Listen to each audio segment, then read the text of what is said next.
Julgados e comentados. A jurisprudência sob a ótica do Ministério Público. Uma produção Ministério Público do Paraná.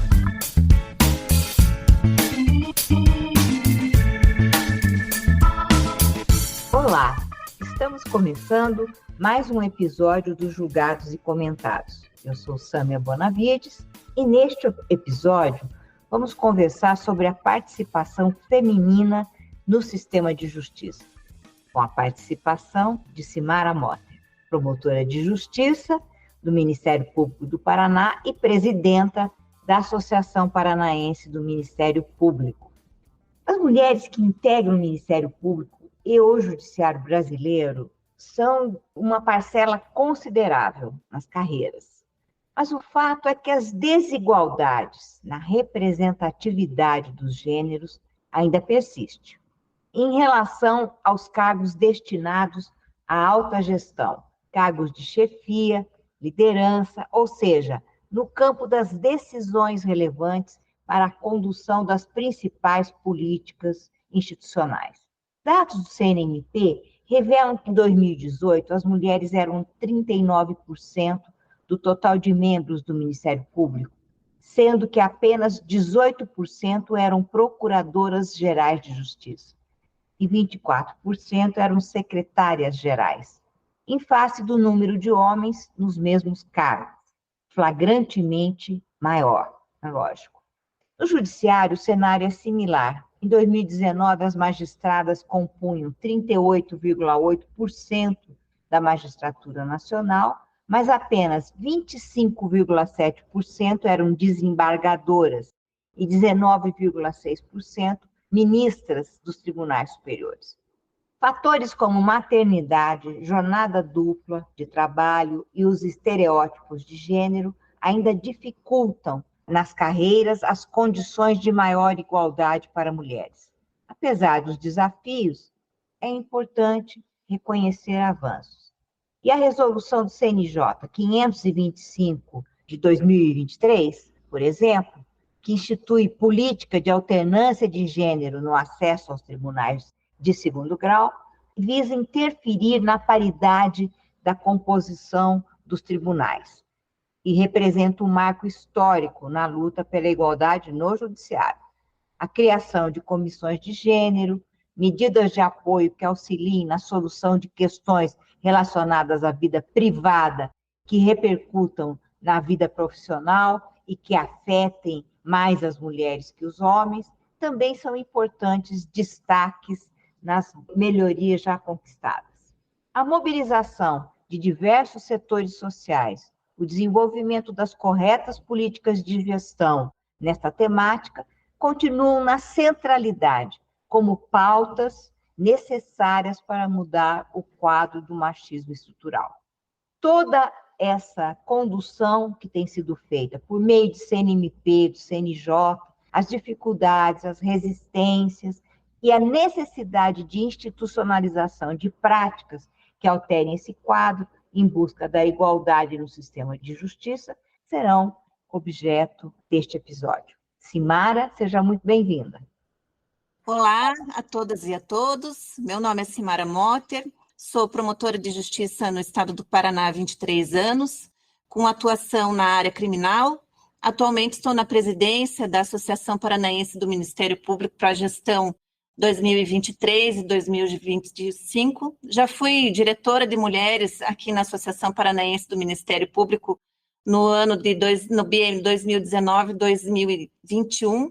Eu quero agradecer o convite da doutora Sâmia e do Gabriel para tratar desse assunto que é tão relevante e necessário para o aprimoramento da nossa democracia interna e da democracia interna das instituições. Muito obrigada pelo convite, é uma satisfação estar aqui conversando com vocês.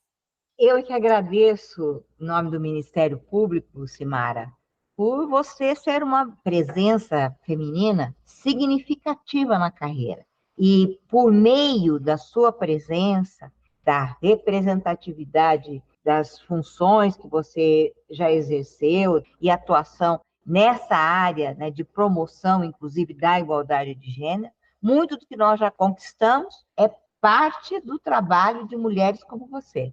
Então, nós é que agradecemos, não tenho dúvida nenhuma. E é muito importante, então, a gente bater esse papo aqui hoje com uma mulher como você, como uma promotora como você, como uma presidenta da Associação Paranaense do Ministério Público.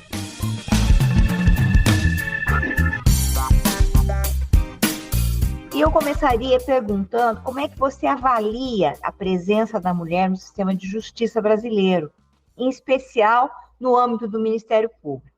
O quanto você considera que nós já evoluímos, Simara?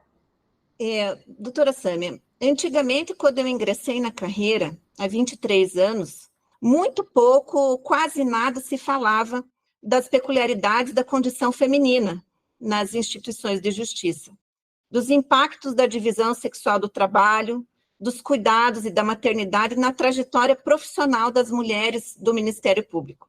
Esses assuntos eram praticamente inexplorados em razão de uma suposta igualdade formal entre homens e mulheres que participavam da instituição. Ou seja, recebiam os mesmos salários, possuíam a mesma estrutura de trabalho e tinham as mesmas atribuições. No entanto, as mulheres, ainda que detentoras de iguais capacidades intelectuais dos homens, suportam com mais intensidade os custos profissionais das questões domésticas e familiares. Esses assuntos, então, passaram a ser tratados em âmbito institucional. Nos últimos anos, é inegável o avanço do tratamento das questões de gênero e da condição feminina no âmbito do Ministério Público brasileiro, especialmente em razão de normativas recentes do Conselho Nacional do Ministério Público, que foram fruto de um trabalho incessante de conscientização e de sensibilização dos movimentos feministas, coletivos de mulheres do Ministério Público, das comissões de mulheres, das diretorias de mulheres existentes em várias unidades do Ministério Público brasileiro e em entidades classistas. As carreiras jurídicas possuem realmente um expressivo contingente feminino, como ficou demonstrado pela pesquisa Cenários de Gênero, que foi realizada pelo Conselho Nacional do Ministério Público no ano de 2018, durante a gestão da Procuradora-Geral da República, a doutora Raquel Doge, em que todos os ramos e unidades do Ministério Público responderam sobre a participação das promotoras e procuradoras em cargos de mando, de decisão, chefia e assessoramento da instituição. No entanto, ficou demonstrado em números, a partir das respostas coletadas, a realidade de baixa representatividade feminina nas posições de poder político e decisório das instituições, apesar de um número mais equilibrado na base das carreiras. Os dados nacionais revelaram que nos 4 ramos do Ministério Público da União e nas 26 unidades dos Ministérios Públicos dos Estados, havia, naquela época, a proporção de 39 mulheres na base e de 61% de homens nas instituições. Porém, para os cargos de decisão e liderança, desde a Constituição de 1988, houve apenas 73 mandatos de mulheres como procuradoras gerais, enquanto os homens tiveram 413 mandatos, o que representa cerca de 15% apenas de lideranças femininas, enquanto 85% de lideranças masculinas. Já para o cargo de corregedoria geral, houve 105 mandatos de mulheres como corregedoras gerais, enquanto os homens exerceram 363 mandatos, o que representa cerca de 22% apenas de representação feminina e 78% de representação masculina. Essa pesquisa demonstrou que nos últimos anos os homens também representaram expressiva maioria nos conselhos superiores, nos colégios de procuradores e também nas subprocuradorias. Na CONAMP, na nossa entidade de classe de ambiente nacional, os dados também não foram diferentes. Houve uma única mulher ocupando o cargo de presidência da entidade nacional pelo prazo de 4 anos, enquanto os homens ocuparam o mesmo cargo durante 27 anos em uma proporção de 13% de liderança feminina, ao passo que foram 87% de liderança masculina. Muito embora hoje eu avalie que a preponderância masculina não se imponha mais como uma evidência de algo que é indiscutível e haja mudanças visíveis na condição feminina, resultantes especialmente das lutas que foram travadas pelos movimentos feministas, continua se perpetuando a distribuição desigual dos espaços de poder entre homens e mulheres. É nesse cenário, doutora Sama, eu avalio que é urgente a necessidade de um debate institucional sobre garantia de maior participação feminina no Ministério Público Brasileiro.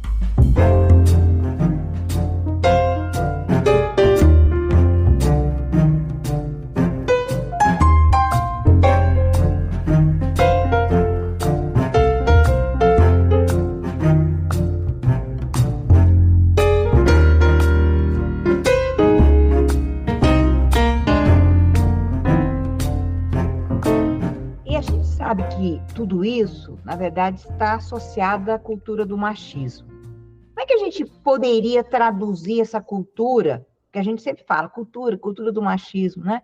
Para quem está acompanhando aqui a gente.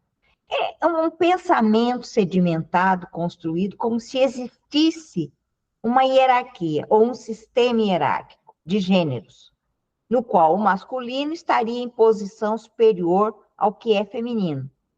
É uma ideia errada de superioridade dos homens sobre as mulheres. Já que gênero, né, é um conceito que diz respeito a papéis sociais e comportamentos culturalmente associados ao sexo biológico das pessoas. Bom, então a gente tem que pensar juntos também, junto com os homens, como superar não apenas o comportamento dos homens, mas também o das mulheres, transformando esse estado de coisas em que prevalecem valores e comportamentos dessa cultura machista, de uma certa maneira, explica como tudo isso se constituiu e como isso é difícil de romper. O que parece ser um grande obstáculo para a redução das desigualdades que você já salientou, que eu já salientei no início, pelo menos entre homens e mulheres, dentre outras formas. Como a gente supera isso, Simara? Veja, eu acredito que para a gente compreender esse assunto é necessário primeiro fazermos um retrospecto histórico de como chegamos a esse ponto, né? Desde os primórdios da vida em sociedade, homens e mulheres lutaram pela sua sobrevivência, para a perpetuação da espécie, mas essa caminhada acabou sendo estruturada por meio de um condicionamento feminino a papéis secundários, com a exclusão das mulheres do universo público e político, uma vez que foram limitadas as mulheres aos afazeres domésticos, em especial os afazeres de cuidado com os filhos e com o lar. Então, toda a história construída no âmbito público e sedimentada no decorrer do tempo foi domínio quase que exclusivo do gênero masculino, sendo essa uma realidade que perdurou por anos e anos a fio, e mesmo agora, em pleno século XXI, as mulheres ainda estão sob a influência dessa estrutura e dessa lógica patriarcal. É possível afirmar que nunca houve uma competição neutra ou igualitária entre os gêneros, pois por um longo período da humanidade as mulheres permaneceram afastadas do ambiente público, cultural e econômico. Isso quer dizer, doutora Sami, que durante muito tempo nós, mulheres, não nos dedicamos ao estudo, ao trabalho, nem investimos em aperfeiçoamento extradoméstico. O ambiente caseiro não era encarado como politicamente relevante, sendo a mulher, por consequência, excluída desse contrato social original nos modos ali do liberalismo oitocentista. A história da humanidade, portanto, né, e isso reflete hoje ainda, foi construída sob o manto da ausência, na qual a mulher passava do domínio do pai para o do marido, permanecendo viva a figura do paterfamilias nas sociedades ocidentais até os dias de hoje, muito embora de uma forma ainda atenuada. Por conta disso, entendo que as instituições domésticas e públicas acabaram fazendo a reprodução ativa das relações de poder, historicamente estruturadas no paradigma do patriarcado, desenvolvendo um ciclo mesmo de dominação masculina. Por isso, eu entendo que, para a superação desse paradigma, para além da implementação de medidas afirmativas para um mínimo equilíbrio democrático, é necessário, primeiro, uma conscientização da existência dessa problemática pelas mulheres e pelos homens. Segundo, uma sensibilização e aproximação da temática de gênero, tanto pelos homens quanto pelas mulheres, porque isso muitas vezes é naturalizado, né? Não se percebe a existência dessa estrutura, dessa supraestrutura patriarcal que nos envolve. Também é necessária, na minha visão, a desconstrução do feminismo como um movimento excludente da participação ou da presença masculina. Eu cito aqui, nesse momento, uma fala que eu gosto de repetir, que é da nossa querida colega Mariana Dias, e atual diretora de Mulheres da Associação Paranaense do Ministério Público, que quando uma mulher avança, nenhum homem retrocede. Então, são medidas que são imprescindíveis para que a gente quebre esses paradigmas e que tenha um equilíbrio de poder, das relações de poder, e um equilíbrio democrático mais presente nas relações entre homens e mulheres.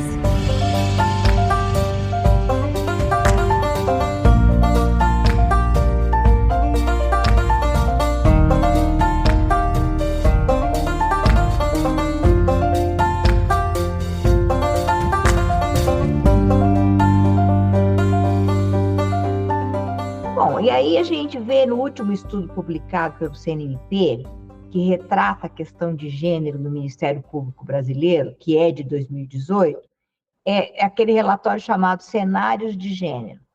Foi proposto, foi idealizado, realizado pela Procuradora de Justiça do Ministério Público do Mato Grosso do Sul, Ana Lara Camargo de Castro, na época em que Raquel Dodge presidiu o Conselho Nacional do Ministério Público. Foi muito importante transformar isso numa coleta de dados para evidenciar em números o que já era sabido.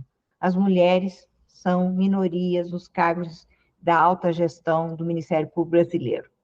Vamos falar um pouco mais sobre a importância de conhecer essa realidade a partir do estudo, em um cenário relativo às questões internas de gênero no Ministério Público. O que é que você tem a contribuir, Simara? Veja, doutora Sâmia, eu reputo que esse estudo Cenários de Gênero, produzido pelo CNMP, foi um trabalho, assim, um marco definitivo na história do Ministério Público brasileiro, porque escancarou uma realidade que nós sabíamos já de forma muito intuitiva, né?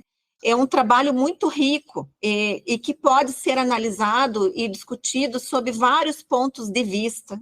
Mas, na minha concepção, o que o estudo mostrou de mais revelador, com as informações que foram colhidas desde a época da promulgação da Constituição Federal, é que a mera passagem do tempo não vai alterar esse quadro de minoria das mulheres no cargo de poder e de liderança nas instituições em um curto ou mesmo em um médio prazo. Né?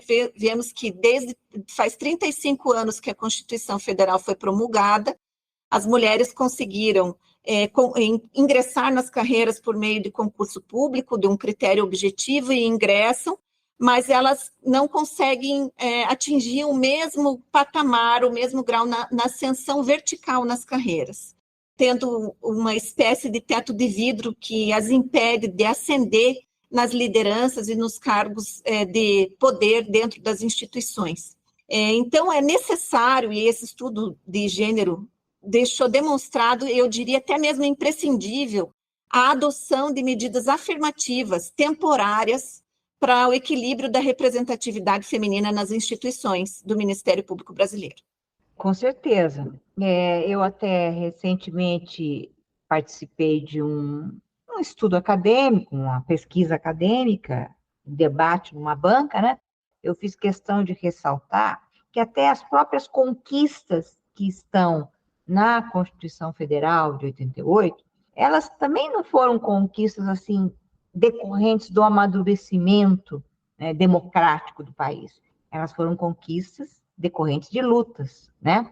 De lutas junto ao Congresso, junto aos constituintes, movimentos sociais e tudo mais. Mesma coisa, né? E o fato de, vamos dizer, da Constituição, ela vir com esse cariz mais igualitário, né, entre homens e mulheres, não encerra o trabalho, por isso que você disse muito bem, não é só a passagem do tempo e esperar realizar o que está ali. Continua tendo que ser uma luta, né? O CNJ recentemente sinalizou um avanço na redução da desigualdade racial e de gênero no âmbito do judiciário, com uma resolução que visa instituir a alternância de gênero em promoções por merecimento de juízes de carreira, juízes, juízas de carreira, em uma política de incentivo à participação feminina nas atividades administrativas, com a determinação de que os tribunais tenham, no mínimo, 50% de mulheres nessas funções. Políticas afirmativas como essa especificamente, já que você falou, né, na necessidade delas, são o caminho? Qual a importância do CNJ, que é o Conselho Nacional de Justiça, ter assumido essa postura? Veja, doutora Sami, em boa hora o CNJ, ele decidiu pela modificação da sua resolução 106, que estabelece parâmetros objetivos para a promoção de juízas e juízes pelo critério do merecimento. A partir da vigência do texto dessa resolução, que iniciou em janeiro desse ano, nas vagas destinadas ao merecimento, os tribunais deverão formar listas exclusivas para mulheres, alternando com a sua lista mista tradicional. Isso sem prejuízo da alternância igualmente necessárias para as promoções por antiguidade. Esse critério não foi alterado. O fato concreto que se extrai dessa mudança é que os tribunais federais, trabalhistas, estaduais estavam inserindo nas suas listas de promoção por merecimento, de forma consciente ou até mesmo de forma inconsciente, as pessoas que reproduzem uma visão hegemônica de poder, que, por sua vez, se fundamenta em preconceitos estruturais da sociedade. Esse fato que muitas vezes passa ao largo do conhecimento de grande parcela, até dos próprios componentes das instituições, é um dos muitos que justificam e justificaram a adoção de medidas inclusivas, como a proposta pela resolução do CNJ. Eu entendo, né, que enquanto não houver uma mudança radical de comportamento, mulheres, minorias como negros, homossexuais, pessoas com deficiência e outras populações minoritárias terão menos chances nos processos de promoção por esses vieses de comportamento que nós estamos tratando. A resolução, na minha visão, é um motivo para ser comemorado depois de uma era de tantos retrocessos sociais. Qualquer política inclusiva deve ser saudada efusivamente, assim como as práticas excludentes devem ser repudiadas com veemência. A nossa sociedade hoje, coberta de diversidade e interseccionalidade, não admite mais atitudes tão latentemente preconceituosas e que se escondem atrás de um superado já mito da neutralidade. E esse percentual de 50% de participação feminina não é aleatório. Ele se fundamenta em estudos da teoria da massa crítica, que é um conceito que foi desenvolvido por uma pesquisadora sueca no artigo de uma pequena a uma grande minoria, a uma teoria da massa crítica aplicada ao caso das mulheres na política escandinava. Essa cientista política defendeu que deve existir ao menos um grupo numérico mínimo de mulheres presente nos espaços de poder para conseguir mobilizar e potencializar as pautas e decisões, assim como também para resistir a uma reação contra as mulheres em tais espaços. Nesse sentido, essa necessidade de um aumento significativo das mulheres corresponde a um quantitativo suficiente para que as mulheres possam conseguir mobilizar e potencializar pautas e decisões, assim como também resistir a uma reação nesses espaços de poder e decisão. Essa teoria da massa crítica, quando aplicada à ciência política e representação feminina, nos revela, sobretudo, a importância de mais mulheres na política institucional para efetivamente causar uma reação transformadora nos núcleos de poder. E no âmbito do CNMP, hoje, quais iniciativas têm sido tomadas concretamente para a redução da desigualdade de gênero no contexto do Ministério Público Brasileiro? E nós acompanhamos e vimos que houve uma potente intervenção proativa nesse assunto quando era procuradora-geral, a doutora Raquel Dodge, promovendo ações para maior inclusão da mulher e do pensamento feminino. Você acredita que nós conseguimos manter este trabalho ou ainda avançar nesse sentido? Olha, como resultado da mobilização das mulheres e dos movimentos de mulheres internos do Ministério Público, o CNMP expediu algumas recomendações ao longo dos últimos anos sobre equidade de gênero nas instituições, como a primeira resolução, que foi a 79/2018, substituída agora pela resolução número 259, de março de 2023, que instituiu a Política Nacional de Incentivo à Participação Institucional Feminina no Ministério Público, de forma a acompanhar, por exemplo, a resolução número 255 do Conselho Nacional de Justiça, que também instituiu a Política Nacional de Incentivo à Participação Feminina no Poder Judiciário. Essas resoluções, elas tiveram como objetivo aumentar a representatividade feminina no Ministério Público Brasileiro, em bancas de concurso, por exemplo, cursos, congressos e eventos em geral, grupos de trabalho, e para destacar os trabalhos femininos em sites institucionais. No âmbito do CNMP, também eu posso destacar a resolução número 250, 2022, que instituiu condições especiais de trabalho por tempo determinado para gestantes, lactantes, mães e pais do Ministério Público, um feito inédito, considerando essas condições pessoais como fatores influentes na trajetória profissional. Eu avalio que apesar da grande densidade semântica dessas resoluções do CNMP sobre equidade de gênero do Ministério Público Brasileiro, essas normativas ainda são insuficientes. Elas são muito vagas e possuem pouca efetividade para produzir seus efeitos, ou seja, trazer resultados concretos e positivos de alteração da realidade institucional. Nesse sentido, essas resoluções já publicadas pelo CNMP não possuem prazos de implementação, por exemplo, indicadores, por exemplo, de evolução e de percentuais. Essas resoluções, na minha visão, precisam de um regramento institucional local para que elas tenham a densidade suficiente para gerar efeitos.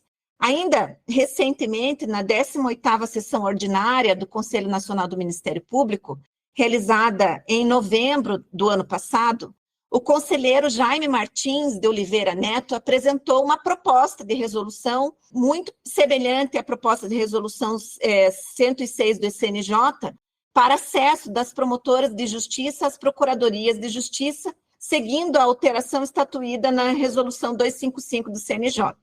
Essa é uma iniciativa, no meu entendimento, que, além de garantir a irrenunciável simetria entre as carreiras da magistratura e do Ministério Público, é imprescindível para remediar a desigualdade estrutural entre homens e mulheres, historicamente sedimentada e alimentada nas nossas instituições. Então, eu vejo que ainda há um espaço e ainda há um grande caminho que nós precisamos evoluir nesse sentido de promover a equidade de gênero nas instituições.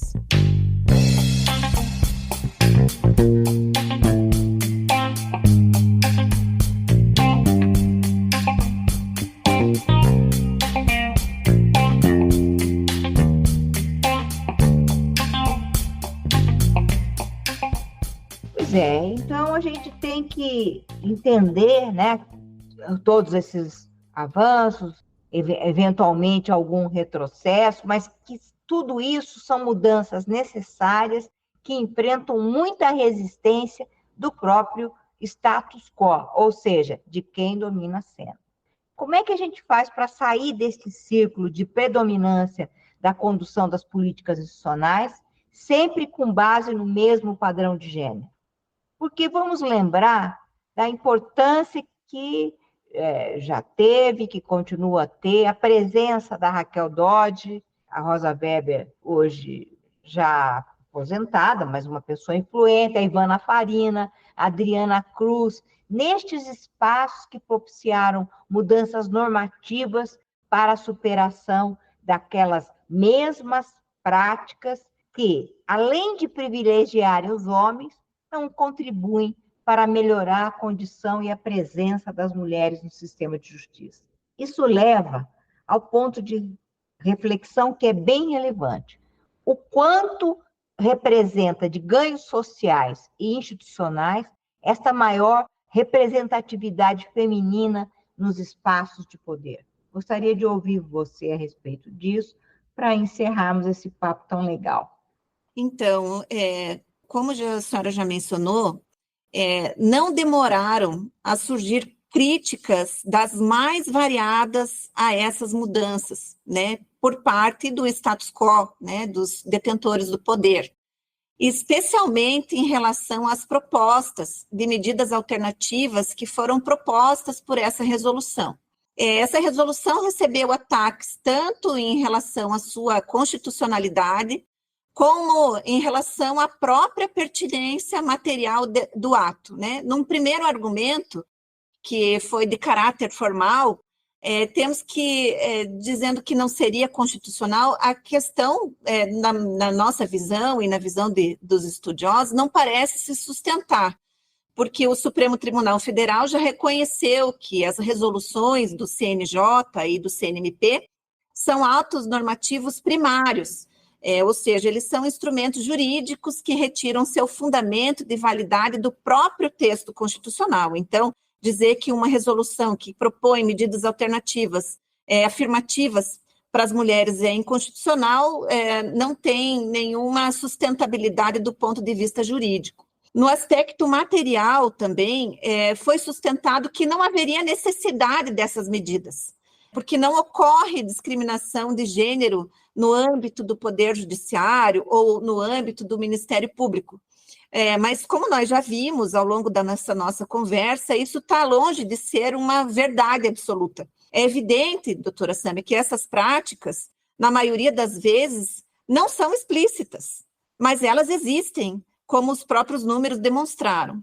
A reversão dessa situação impõe, além da adoção de ações afirmativas que garantam às mulheres o acesso a esses cargos e funções de decisão e de poder, que elas combatam as violências e microviolências e também o combate a essas violências e microviolências que desestimulam as mulheres a pleitear esses cargos e também neles permanecer. Para identificar isso, é importante, um passo importante, uma mudança estrutural. A partir daí, é preciso a criação de medidas e marcos normativos que estabeleçam esse percentual mínimo de mulheres e que também garantam instrumentos para tanto. É imprescindível também a criação de uma consciência coletiva de que a mulher é competente e capaz de exercer essas funções de autoridade. E isso só ocorrerá com uma maior participação, uma maior naturalização das mulheres nesse espaço de poder. Todos esses marcos normativos são muito recentes e eles chegam enfrentando uma resistência estrondosa para sua efetivação por parte dos detentores do poder e carregam promessas em si de mudanças lentas e bastante tímidas. Mas eles constituem passos importantes, inclusive por reconhecerem como injusta e a substancial desigualdade entre homens e mulheres no exercício dessas funções. De qualquer forma, eu penso que a alteração estrutural desse quadro de injustiça entre os gêneros depende, sobretudo e sobremaneira, de uma reflexão coletiva, aprofundada, que imponha uma mudança consciente de comportamentos em vários setores e que ainda se pautam majoritariamente por valores e paradigmas construídos e impostos socialmente por essa cultura patriarcal ao longo dos séculos. As mulheres que ocuparam e ocupam postos políticos, como a doutora Raquel Doge, como a ministra Rosa Weber, de tomada de decisões nessas instituições, contribuíram definitivamente para a redefinição das prioridades políticas e para a inclusão de novos programas, de novos tópicos que refletiam suas preocupações específicas, né? Preocupações de mulheres, desse lugar de fala de mulheres, dos seus valores, das suas experiências, e que levaram a novas perspectivas na corrente principal e hegemônica das pautas políticas institucionais. A participação política das mulheres, no meu entender, é muito importante para potencializar pautas de interesses de mulheres em diferentes áreas. Além disso, para contribuir decisivamente para a maior produtividade, uma vez que a diversidade e a pluralidade deve ser observada em todas as tomadas de decisões com impacto positivo, não apenas para esses segmentos excluídos e as próprias mulheres, mas também para toda a sociedade, porque nós só teremos uma sociedade realmente democrática e eficiente quando todos tiverem voz e quando todos tiverem vez, e assim alcançaremos uma sociedade mais plural e inclusiva. Perfeito, eu concordo integralmente com você, acho que as mulheres precisam estar sempre atentas, elas precisam fazer as reivindicações, quer elas façam isso individualmente, quer elas façam isso nos coletivos, nos movimentos, tem que, de alguma forma, haver o engajamento, porque, obviamente, pleitear direitos, reclamar perante os órgãos, é um direito, todos nós temos os direitos subjetivos, né? Mas a gente tem que saber que quando nós lutamos com uma cultura patriarcal, como você diz, com esse machismo estrutural, este engajamento, ele é importante para romper isso. Direitos sempre nós podemos pleitear, nós sempre teremos direitos subjetivos, mas se a gente quer mudar as coisas, mudar o estado de coisas, o engajamento é muito importante nessas fileiras de uma luta, né? De uma luta que não terminou, que não vai terminar tão cedo, né? Espero que um dia termine.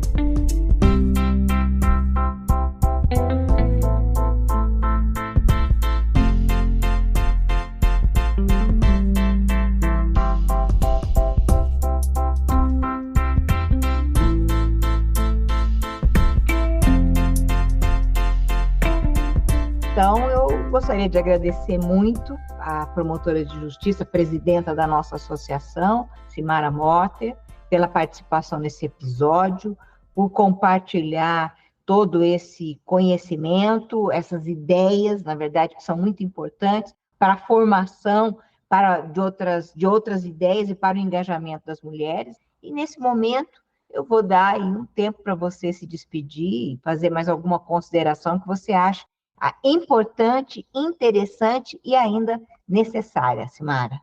Para mim foi um grande privilégio participar dessa conversa, né? É uma grande responsabilidade para mim estar ocupando esse espaço de poder dentro da nossa instituição, dentro da nossa entidade de classe, sendo a segunda mulher a ocupar esse espaço num período de 72 anos de história da nossa Associação Paranaense do Ministério Público. E, para mim, é um ponto muito importante tratar exercer esse espaço de poder de uma forma diferente, trazer um olhar feminino, uma perspectiva feminina do exercício do poder, né? Como a senhora mesmo coloca em alguns estudos que a senhora fez, feminismo da diferença, né? A gente pode estar nesses espaços e fazer diferente, trazer novas perspectivas, ser agentes transformadoras dessa mudança que nós queremos ver no mundo, né?